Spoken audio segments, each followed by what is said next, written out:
Get that in post.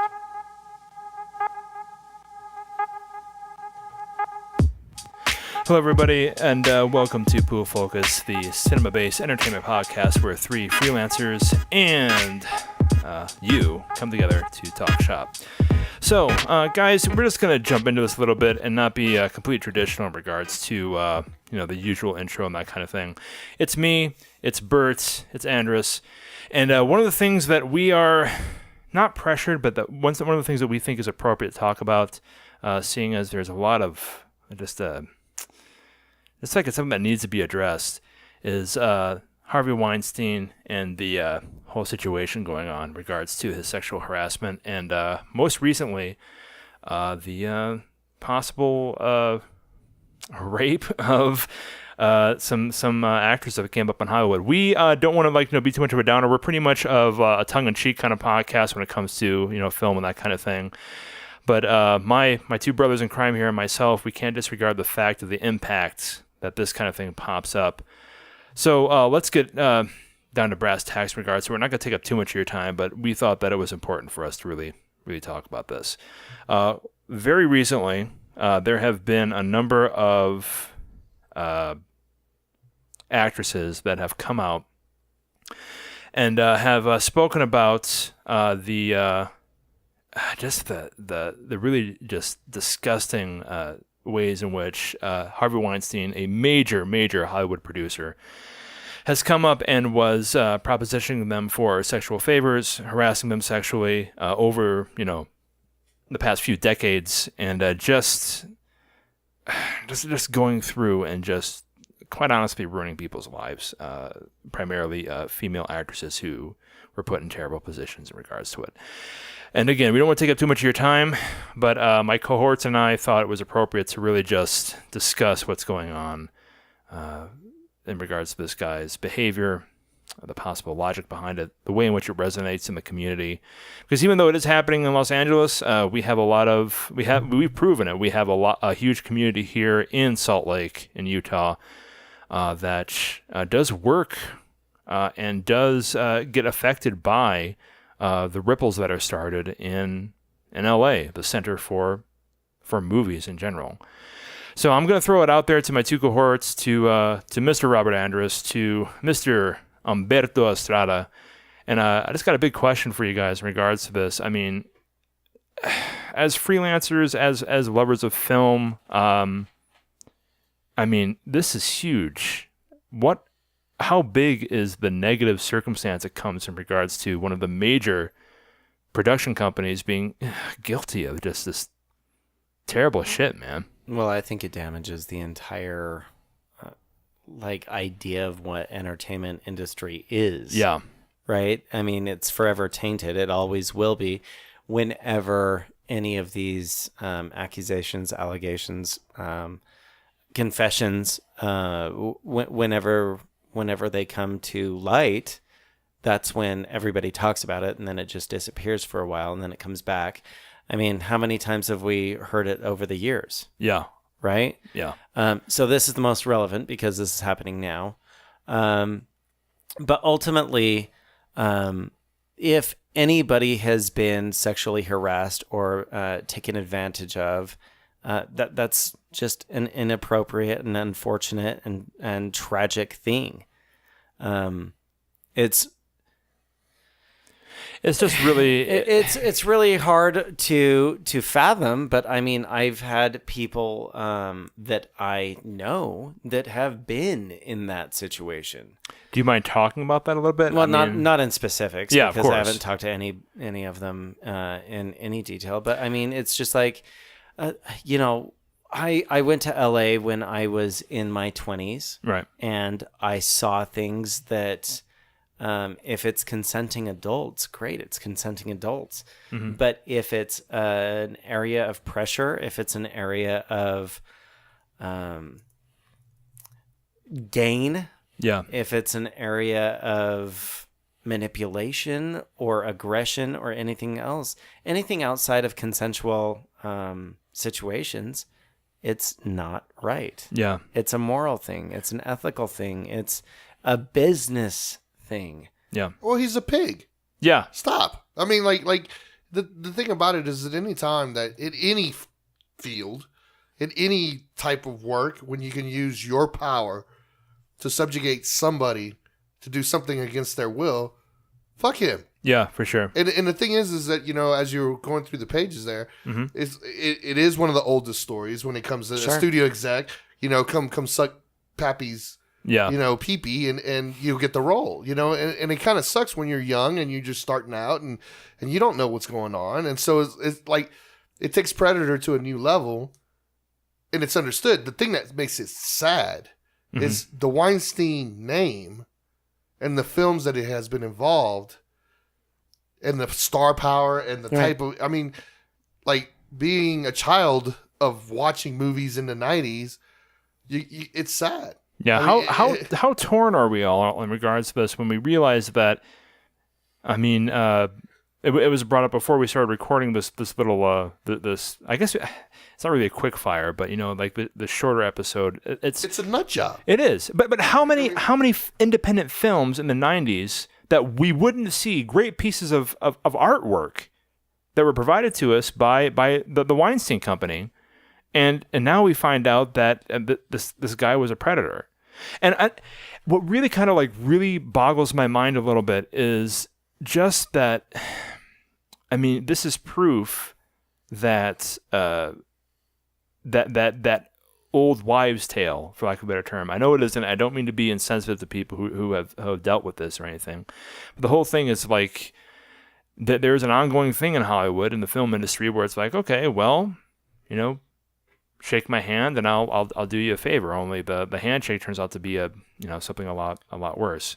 And I think that came up as a huge culmination. I'm using the VanityFair.com website as a point of reference, but that the recording with Ambra Battaliana Gutierrez, where she was wearing a wire, and you could hear the way in which Weinstein. I'm not going to replay the recording because all you have to do is just do a quick Google search. You'll be able to hear it. It's pretty ridiculous.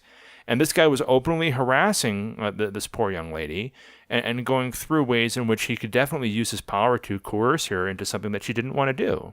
And it's different when it's something like, hey, just, it'd be completely different if the worst thing he wanted these actresses to do is buy him a sandwich. But the fact that... So it doesn't excuse him. Yeah. It doesn't excuse him. It absolutely does not. Yeah, but it's like... You have these young people that are like starting out, or even if they're not young. Yeah. It really, it's inexcusable. And I know that it's opened the floodgates as you've been looking at Facebook or all the social media, that it's not just him, it's any of these people with power. And it kind of sucks because even at the independent level in Salt Lake City, I have heard of situations where like, the film doesn't even happen. Like the film didn't even happen, but yet you're on the casting couch. Yeah. And you go like, what do you, how's that even cool? Even happen? How does that even happen? But of course it happens. And it's kind of sad. And it shows that like we as humans do not evolve. And it makes it even worse when you look at the list of movies that, and you go, some of them are like sweet romances like Shakespeare in Love. And you go like, really? Yeah. Will you pull up the list of movies? Yeah, absolutely. Pull up the list? Because that's not discounting everything that all of these people are going through. But if you look at the body of work that the Weinstein Company has produced, Jesus, we're talking it's Pulp Fiction. Anything that the reason, like the heyday of film in my heyday is what we're looking at. IMDb shows 331 credits, and a lot of those can be taken down to series as far as individual credits. But 331 credits on IMDb alone, and that doesn't mean that there weren't more out there. For sure. All of them will be forever associated now with the events of today. And that's the thing that sucks is that, like, God, I hope that audiences don't connect the two, And I don't think that most people would. I think that you would look at like a movie like Lion, where you go, oh, it's cool about, this immigrant and finding his family, and I hope they take the movie into account and not kind of separate them. If you keep scrolling down, it's just like, oh, I did not know Weinstein Company was part of that, or that. Paddington. Vampire Academy. You know, I mean, we were thinking about doing a review on was it Wind River? It was. You and I saw Wind River. Oh Jesus. Okay, and I didn't even realize that he was a producer on that film. Right. He absolutely was. Right. And what really kind of like hits me in the chest a little bit is, I mean, first of all, I've never been sexually harassed in any kind of professional situation, and I have easily over a decade of independent audio work, under my belt, and it's when I see that films that I resonate with that are important to me, that you make a great point, Bert. I mean, how do we separate the devil from the details now? Because this guy was a predator. We're talking about somebody who, going through and looking at Malta today as a point of reference, as of the 15th of October, over 30 women have come forward with stories of sexual harassment and rape involving Harvey Weinstein, man. So, I mean, I think we really have to consider, at what point is enough is enough? Well, what does it take something like this to address an ongoing situation in regards to the industry in and of itself? And how hard do we have to work now to push back that voice in the back of our head? You know, this movie was produced by a rapist. Well, here's the thing, though. I mean, Jesus ultimately, Christ. How do you control it? You don't. Men with power will always be men with power. Now, sure. It's their responsibility to not abuse that power. Now, the unfortunate thing is that, again, as Uncle Ben quoted, with great power comes great responsibility. I was thinking the other one. Power corrupts. Absolutely. Power corrupts. Absolutely. Yeah, right. for sure. Yeah, I mean, and the thing is that you're just not a decent human being. Yeah. Now, you want to make the argument that, like, okay, for this one guy, there's 50 cool guys. We don't know that. No, absolutely not. And again, on a local level, when there's no money, and we're talking about these are big films, right, especially at this point. Right. That, he could throw weight around literally. Yeah, absolutely. I mean, how many motherfuckers are out there that are saying, hey, Weinstein's been doing it for 30 years. I can get away with it. Well, no, and not only that, it doesn't even happen. Like, the film doesn't even have to happen. It doesn't even happen. And sometimes, with the promises of like, oh, I'm going to take you to stardom, or you're my babe. And like, I have directed films and stuff like that. And you do look at your female star a special way. Like, you want them to break through. You want, and you are pushing and stuff like that. So again, it's a tough road. But then when you're a predator, it's really easy. Yeah, you're not masturbating into a houseplant. Yeah, that's exactly right. I mean, like because there is a sense of like will at that point. You know what I mean? And it's awful. And how are you going to control it? I don't know. I mean, there's no moral code in being a producer. There's no moral code in being a boss. Well, this is how how we're going to be able to control a little bit, right? I mean, like when it comes to a situation where obviously, well, maybe not obviously. Do you think it's going to change? Do you? After this, I think so. Yeah, but it's never going to go away. Well. But what is the police?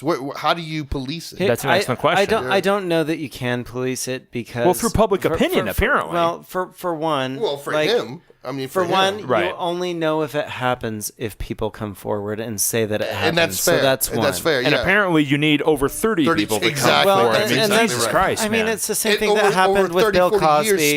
Yeah. It's the same thing that happened with Bill Cosby. It's the same thing that happened with Bill Clinton. It's the same thing that happened with O'Reilly. It's the same thing that happened with every other one that's been through this. But somebody comes forward, and then the others come forward. Not to defend Clinton, because I don't know enough of it. Sure. But it was two consenting adults. Let's stay on subject. No, but hear me out. Okay. But Cosby and Weinstein, it wasn't necessarily that. Consenting. Right. Yeah. Cosby was dropping pills. And Weinstein, he's a big dude. He was granting favors, for sure. And the fact this guy wants to sue the New York Times now, because they were the ones who brought it out first, and then we had a number of brave actresses who came forward and said, yeah, actually, that's what really happened. Here's my story. And Twitter was working for him and getting that taken care of. It bothers me that the lawyers get into play and they start discussing about like, well, it was, we're not going to talk about it. We're going to deal with it in the courts. And that's what I mean by it not going away. Yeah. I mean, like it may have ruined his career, But how do you police this? I mean, with public opinion. Besides that, I don't know. Yeah, because now the good thing is, I think women are becoming stronger and independent. And like voices are coming out. You and I talked about this earlier before the podcast. And all the better. Yeah, all the better. Yeah, and I think that it's like. And let's be very clear, because quite honestly, as we're all three guys here on the panel, we don't have I don't know if anybody here has been sexually harassed. I personally haven't, and it's happening to men and women in Hollywood. Women definitely more so than men. I don't know what it's like to be an actress in Hollywood, and every time that I hear people giving some kind of Twitter rage or something to the ladies that this happened to, I work hard to empathize. And honestly, if I were put in the situation where somebody said, "Hey, look, if you tell anybody about this or that, I'm going to ruin your career," I would keep my fucking mouth shut, man. But here's a little bit of perspective from me as an actor, being young and going into castings when I was living in Los Angeles, or even before. Yeah. I was so unaware of any of that. Wow. Like, I thank God I wasn't in any of those situations, right. But you take me and you put it on this young, attractive 18-year-old girl that just moved out there that doesn't know anything. Right. Well, then that's kind of an easy target. Right. So right, what correct. we can do is we can just, at least that's something that I take pride in, is any of my classes when I'm talking to young adults to adults, because I don't bridge this on anybody younger that this is naive or haven't experienced that much. What I always let them know is it's okay to have lines drawn ethically and morally and even anything. Even if whatever you are not okay with, it's okay to say no. Yeah, but that may mean losing the job, and that's the problem. That's also what I explained to them. What do you say to that, Andres? Here's the thing: that's a win. Who cares if you lose the job? Especially in this market, none of these jobs are going to make you a movie star. Okay. None of these jobs are going to make your career. They might help build up your resume for your career, but they're not going to be a Lord of the Rings. Do you think that's they're not going to be a Matrix? Do you think that's another stereotype, though, where getting one in the box office is enough to catapult people? Because I think there's one-hit wonders all over the place. Well, then what if they run into that situation, though? Sure. Like, what if it's like a one-hit wonder and they can't pass up the chance? I don't want to put any names out of course. So let's say your favorite director happens to get your phone number and gives you a call and says, "I've got this movie. You would be perfect for it, but here's the catch." Yeah, you have to give me a blowjob. Or whatever. Or. And what do? You know what my answer is? Yeah. No. Yeah. That's not within what I want to do. And now, I agree with you. Granted, everybody has their own opinion on what their ethics and morals. Right. And no, but even so, is. You're talking about a 30-something-year-old man that's already in the industry. Right. Like it's easier to have that. No, and that's what opinion. I was saying. I put myself back in when I was like bright-eyed, bushy-tailed. But even so, like an 18-year-old girl, 16-year-old girl. Sure. Well, Kate Beckinsale was 17 when she was approached by Harvey Weinstein, apparently. You want to hope that they have a foundation coming from wherever they come from, that they're able to stand up morally and say no. Yeah. Right. But they're also that young. Yeah. And you're starstruck and you're naive. And then maybe there is history. Because, again, like where I find it surprising is when it's a nobody. Yeah. And they take advantage. If it's Weinstein... Okay. Yeah. Now it's a different name. Well, the power. It's a totally different thing. I kind of feel a little bit guilty because honestly, when it comes from a moral standpoint, I mean, me personally, I'm only speaking about myself and not regards to my partners here in regards to Pull Focus whatsoever. Me personally, I believe wholeheartedly in the theory that take what you can when you can. And that's something that I was going to bring up. Right. And if we lived in a perfect world where, I mean. Okay, so a comedian that I really love named Christina Pajitsky. Good, Christina P. She has a comedy special on Netflix right now. You guys should check it out. Sorry, serious discussion, but I just want to put this out there as a point of reference. She was saying, you know what? In the perfect world, if I could be guaranteed a movie contract for a BJ, fuck it. Let's do it. Well, and that's where the consenting adult aspect of it comes in, because at that point, then you're consenting. And that's the main thing that people get. That's the gray area, because this was not two consenting adults. Well, this was a guy who had power and lorded it over people who were inexperienced and forcing them to do something they didn't want to do, morally or otherwise. So you hear all of these stories about people getting, dating somebody to further their career, or coupling to further their careers together, etc., etc. If that's part of your plan and it's okay with either party, no judgment. So be it. I mean, no judgment regardless. It still comes down to power, though. But I don't know if, morally it's wrong still. I mean, I don't care. Well, in your opinion, but that depends upon what you believe is morally correct. Fair enough. Because I mean, even with the comedian, by okaying that action, by her saying that, it's okaying the act of doing that, and that's consent. But I understand what Bert's saying. I went to the. Okay, wait a minute. Wait. Stop. So what you're bordering on is that when you have a situation, we have somebody who has no power and somebody who has a lot of power, that consent in and of itself is going to be flawed. That there is no consent. That's exactly right.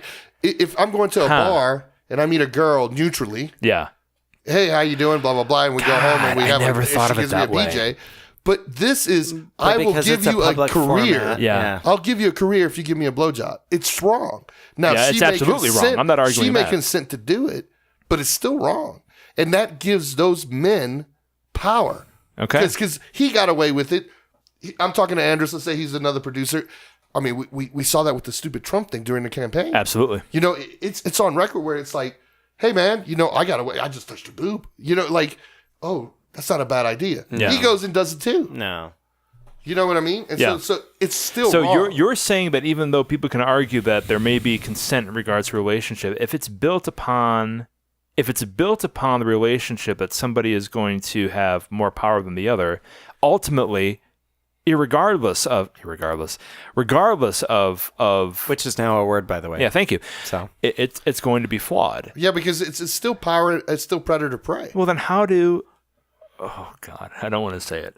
How do powerful producers date then? I mean, they go to a bar and say, hey, how you doing? Okay. I mean, they don't pull out their business card and say, of course not. This is who I am, and I will give you a role. Right, but you guys can understand where I'm coming from. We're like, I don't. It comes down to the whole situation where I'm not slut shaming. Like, look, if you got your seat on the board because you were really good at being able to, date somebody or whatever, I don't give a shit as long as you're okay with the idea of doing that. But it's different too, because those people do get weeded out anyway. Yeah. Here's the thing: if a girl slept her way to the top, she had talent too. I mean, you know what I mean? In a certain degree, sure. No, in a certain facet. Not the sleeping part, but I mean, like if you think of if it was happening in the golden age of Hollywood, let's say, because I'm sure that was way more rampant then than it is now. But let's say they could act. And so they became relative and they became blockbuster and they became so on and so forth. Okay. So, but the rules were different. Back then, this didn't come out. Majorly, the main point is that it was non-consensual. And anytime when you have that into a situation, regardless of power levels or anything, you have to throw it out the window. It's like, no, it's wrong, period. But in these situations, it was non-consensual. We have Ashley Judd coming up. We have Kate Beckinsale coming up saying, like, look, I felt pressured, made me feel uncomfortable. Done. End of discussion. It's wrong if Harvey Weinstein or anybody pushes themselves into that situation. It goes back to the power thing because, it's a tough no. It's a tough no to say, well, they could further their career. You know what I mean? You don't know. The sad thing is you taking the innocence out of it as far as like, oh, if I work hard and I show up every day and I take all the, auditions that I could possibly take, I'll make it. Yeah. That's also a fairy tale too. You don't know who or why people make it. You don't know. It's that role is what made it, that one role. And then it goes back to what when you were saying to Andrews, it's that one shot that that one part where it is the one hit wonder, do you say no? I mean, and I thought that was a valid question. Do you say no? Here's the interesting thing for me too is like being in the industry as long as I have, I've always heard those stories of, oh well, that person did this, that person did that, to get this role, to get that role. It doesn't matter if they're male or female on either side of it. It doesn't matter. It's still something that gets talked about, and it's those secretive, rumors that get filtered down. Well, did you know that? Did you know that? Did you know that? Ultimately, it's a matter of educating everybody as well as we can to give them the power to make the decisions in the moment that it happens. Yeah. Okay. Now, does that mean it's never going to happen again? We probably all know, not. The truth. It's been happening for forever. It's probably going to keep going on. Right. Can we stop it on our own as well as we can? I would hope the answer is yes, by talking about it. Okay. Having all of these women come forward and say this, well, maybe the next young girl doesn't, or the next young boy doesn't, or the next up-and-coming producer doesn't take advantage, or and that's whatever. Something that we have to. Hopefully, that's a positive. And that's something we really have to respect about the whole situation. It's terrifying. It is. But at the very least, we have proof in this situation that people can be empowered, that people can find support, and that when we have somebody who is using their power in a gratuitous means and who is trying to push something awful on people, and the cost is universal, that, at least in this particular aspect, we find that a lot of actresses, a lot of people who were wronged and should not ever have been put in that situation may have found a voice. So anyway, guys, we do appreciate the fact that you gave us some time to downer, man. Yeah, I know, right? Hey, what are you talking about? To vent about that. Again, we try to keep things a bit more tongue in cheek, but with stuff like this happening, it'd be irresponsible of us not to address it a little bit, because that's what we do. We talk about film, we talk about the industry. If you have any situation in regards to which you have been harassed or you believe that you need help, there are places that you can reach out to, which we will provide in the description of the video. Do not be afraid to, have yourself be heard. Do not be afraid to, have your voice out there in regards to any kind of situation that makes you feel uncomfortable. And for what it's worth, I think, all believe that what Harvey Weinstein did and what people who do go through with this practice do are completely wrong, and should not be glorified. But we're here for you. People are here for you. Find your voice and fight where you can. Thanks a lot, guys.